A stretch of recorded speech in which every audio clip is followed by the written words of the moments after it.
wabarakatuh. Saya Nur Haida dengan NIM 2114 050038. Saya dari kelas TBIA semester 5 BP21. Video ini saya buat untuk memenuhi tugas dari dosen pengampu yaitu Dr. Zulheldi MAG pada mata kuliah Tafsir Tarbawi, yaitu mengenai tafsir pada Quran Surah Al-Baqarah ayat 252 seperti yang kita ketahui bahwa ayat tersebut adalah ayat kursi. A'udzu billahi minasyaitonir rajim. Bismillahirrahmanirrahim. Allahu la ilaha illa huwal hayyul qayyum. La ta'khudhuhu sinatun wa la nawm. Lahu ma fis samawati wa ma fil ardh. Ma dzalladzi yashfa'u indahu illa bi'idhnihi. Ya'lamu ma baina aydihim wa ma khalfahum wa la yuhituna bi shay'in min ilmihi illa bima syaa. Wasi'a kursiyyuhu as-samawati wal ardh wa la ya'uduhu hifdzuhuma wa huwal 'aliyyul 'azim.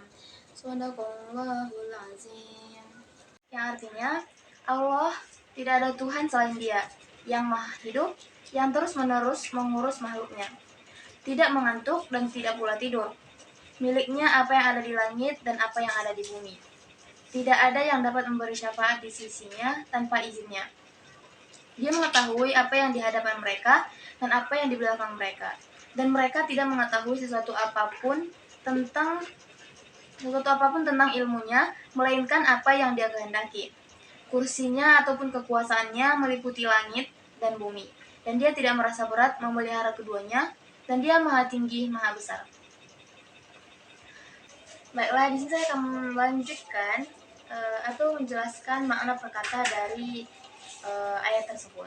Yang dimana di sini ada kata Allahu la ilaha illa huwa, yang artinya Allah tidak ada Tuhan melainkan Dia, yang bermakna tidak ada Tuhan yang berhak disembah selain Allah Subhanahu wa taala. Selanjutnya ada Al-Hayyul Qayyum, yang artinya yang hidup dan yang berdiri. Di sini maknanya adalah kepada Allah Subhanahu wa taala.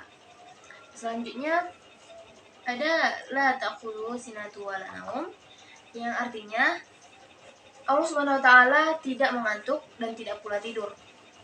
Selanjutnya lahu ma fis samawati wa ma fil ardh, yang artinya kekuasaannya apa yang di langit dan apa yang ada di bumi. Selanjutnya ma dzalladzi yashfa'u indahu illa bi'idzni, yang artinya siapakah yang bisa memberi syafaat di sisinya kecuali dengan izinnya.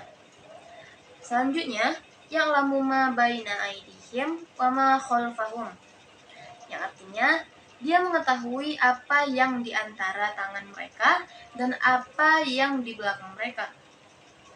Wala yuhituna bi shay'in min 'ilmihi illa bima syaa, yang artinya dan tidak mereka mengetahui dengan sesuatu dari ilmu kecuali dengan apa yang Dia kehendaki. Selanjutnya wasi'a kursiyyuhus samawati wal ardh, yang artinya luas meliputi kekuasaannya yaitu antara langit dan bumi. Selanjutnya wala ya'uduhu hifdzuhuma, yang artinya dan tidak Dia merasa berat memelihara keduanya. Selanjutnya wa huwal 'aliyyul 'azim, yang artinya dan Dia yang Maha Tinggi lagi Maha Besar. Baik, kemudian pada Tafsir Al-Munir yang ditulis oleh Wahbah Al-Zuhaili di Jakarta oleh Gema Insani tahun 2013, pada jilid 2 di halaman 39, yaitu Al-Baqarah ayat 252, yang dimana ada mufrad lugawiyah, yaitu dalamnya ada Allah. Dia adalah zat yang berhak disembah. Ibadah adalah menghambakan dan menundukkan ruh atau jiwa kepada sebuah kekuasaan yang gaib dan tidak bisa diketahui dan dilihat hakikatnya. Kemudian la ilaha illallah, maksudnya tidak ada sesembahan yang berhak disembah kecuali Allah Subhanahu wa taala. Kemudian ada al-hayyu, maksudnya zat yang kekal atau zat yang maha hidup. Hidup adalah salah satu sifat Allah Subhanahu wa taala yang karenanya dia pasti memiliki sifat al-ilmu, al-iradah, dan al-qudrah. Selanjutnya ada al-qayyum. Maksudnya al-qayyum di sini zat yang maha mengatur seluruh urusan makhluknya, ajal, tindakan dan rezeki makhluk, serta menjaga seluruh makhluk yang Allah ciptakan. Selanjutnya Allah Subhanahu wa taala berfirman dalam Quran surah Ar-Ra'd ayat 33 yang artinya, maka apakah Tuhan yang menjaga setiap jiwa terhadap apa yang diperbuatnya sama dengan yang lain? Selanjutnya, la ta'khuduhu. Al-akhdu artinya mengalahkan dan menguasai. Terus la ta'khudhu sinna. Sinna di sini artinya kantuk. Sebelum tidur. Tidur adalah sebuah keadaan yang menimpa sesuatu yang hidup yang karenanya indra-indra lahiriahnya berhenti berfungsi. Ketika kita tidur ataupun ngantuk sebelum tidur berarti kita tidak merasakan indra-indra yang berfungsi pada saat itu. Selanjutnya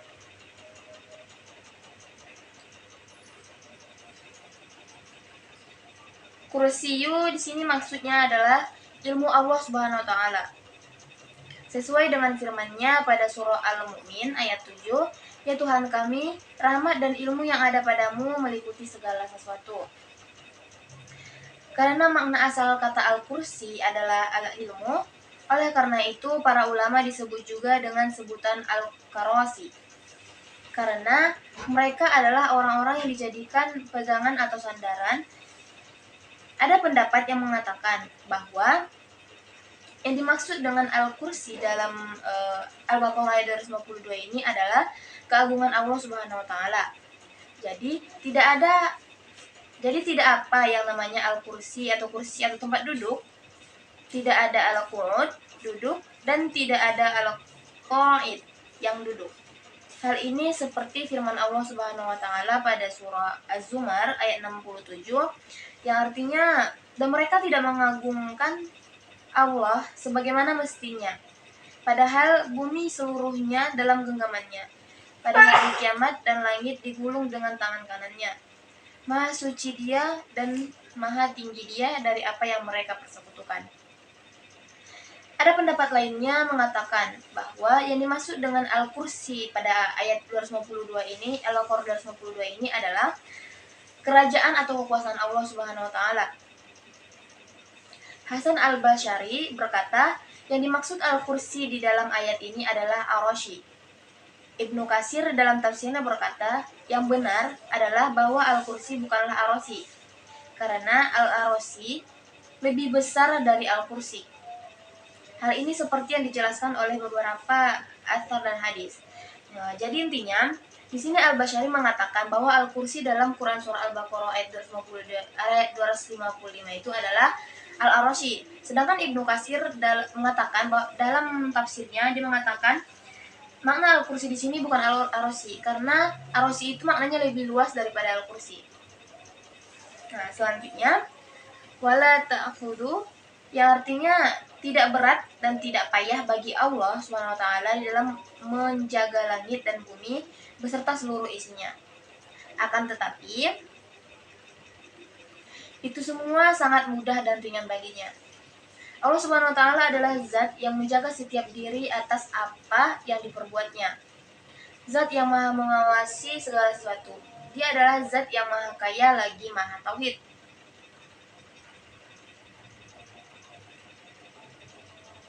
Maha pelaksana terhadap apa yang Dia kehendaki. Zat yang maha perkasa, zat yang maha tinggi lagi maha besar. Tiada Tuhan selain Dia. Selanjutnya, wa huwal aliyyul azim. Maksudnya di sini adalah Allah Subhanahu wa taala adalah zat yang maha tinggi dari segala bentuk serupaan dan sekutunya. Selanjutnya Dia adalah zat yang maha perkasa atas semua makhluk. Al-Azim artinya adalah Al-Kabir.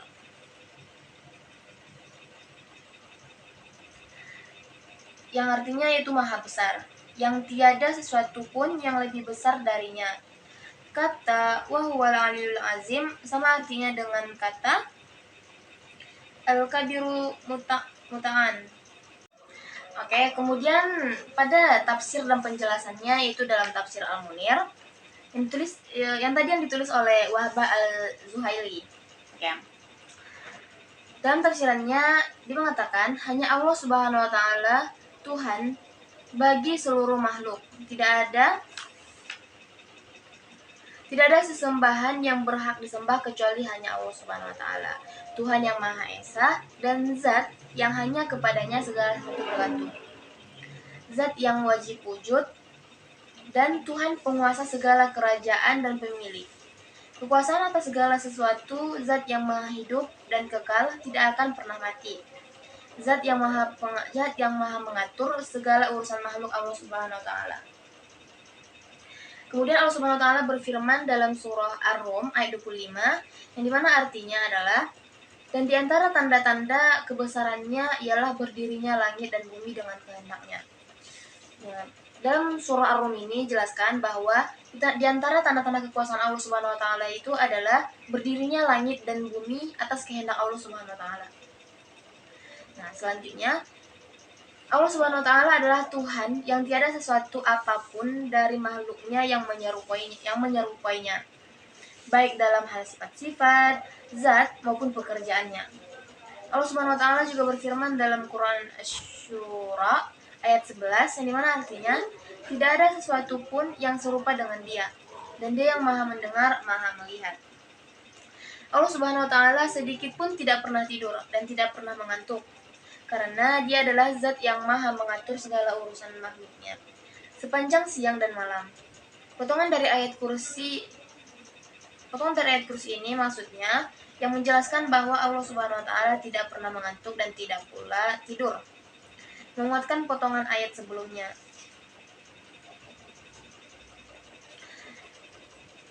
Ayat sebelumnya menegaskan akan makna maha hidup dan maha mengatur segala urusan makhluk terus-menerus selamanya dan sempurna.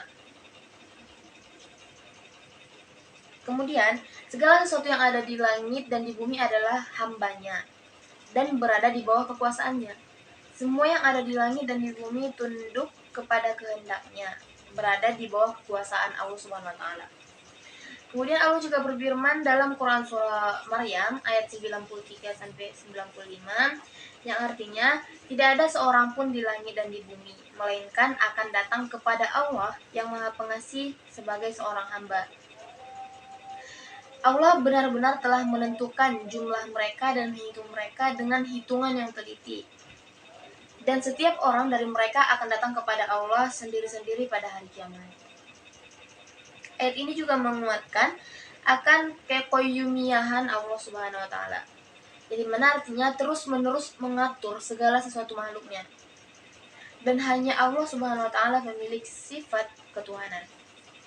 Di antara keagungan dan kebesaran Allah Subhanahu wa taala adalah bahwa tidak ada seorang pun yang dengan lancang berani memberikan syafaat kepada orang lain kecuali atas izin Allah Subhanahu wa taala. Kemudian Allah Subhanahu wa taala berfirman pada surah An-Nazm ayat 26 yang artinya dan berapa banyaknya malaikat di langit, pertolongan mereka sedikit pun tidak berguna kecuali apabila Allah mengizinkan bagi siapa yang Dia kehendaki dan Dia ridhoi. Kemudian ada pula diriwayatkan bahwa Rasulullah SAW bersabda, aku datang di bawah arsy, lalu saya bersujud, lalu saya diberi ilham, sesuatu yang dikehendaki Allah Subhanahu wa taala, kemudian dikatakan kepadaku, wahai Muhammad, angkatlah kepalamu, berbicaralah, maka akan didengarkan apa yang kamu katakan. Berikanlah syafaat, maka syafaat kamu akan diterima. Beliau berkata, lalu Allah Subhanahu wa taala memberiku batasan. Lalu Allah SWT memasukkan mereka ke dalam surga. Nah, riwayat ini menunjukkan bahwa Allah Subhanahu wa taala zat pemilik segala kekuasaan. Ilmu Allah Subhanahu wa taala meliputi seluruh makhluk yang ada, baik yang telah lalu, sekarang maupun yang akan datang. Allah Subhanahu wa taala Maha mengetahui segala perkara dunia dan akhirat. Hal ini seperti yang terdapat dalam firman Allah ketika menceritakan tentang para malaikat. Dan tidakkah kami ataupun Jibril turun kecuali atas perintah Tuhanmu? Miliknya segala yang ada di hadapan kita, yang ada di belakang kita, dan yang ada di antara keduanya. Dan Tuhanmu tidak pula lupa. Selanjutnya, tidak ada seorang pun yang bisa mengetahui sesuatu dari ilmu Allah Subhanahu wa taala kecuali yang diajarkan oleh Allah Subhanahu wa taala. Di antara sesuatu tersebut adalah pemberian syafaat yang tergantung kepada izin Allah Subhanahu wa taala, dan izin Allah Subhanahu wa taala tidak bisa diketahui kecuali lewat wahyu darinya. Yang dibahas ini bermakna ketika Allah ingin memberikan syafaat kepada orang, itu tergantung kepada siapa yang Allah ridhoi. Baik, jadi kesimpulannya adalah pada Al-Baqarah ayat 255 ini, yaitu ayat kursi, di mana menjelaskan bahwa Allah adalah Tuhan yang berhak kita sembah. Tidak ada yang berhak kita sembah selain Allah Subhanahu wa taala. Allah tidak pernah tidur dan tidak pernah mengantuk. Allah yang mengatur segala yang ada di bumi dan yang ada di langit. Dan tidak ada yang berhak mendapat syafaat ataupun yang berhak memberikan syafaat kecuali dengan izin Allah Subhanahu wa taala. Baiklah, cukup sekian. Terima kasih. Assalamualaikum warahmatullahi wabarakatuh.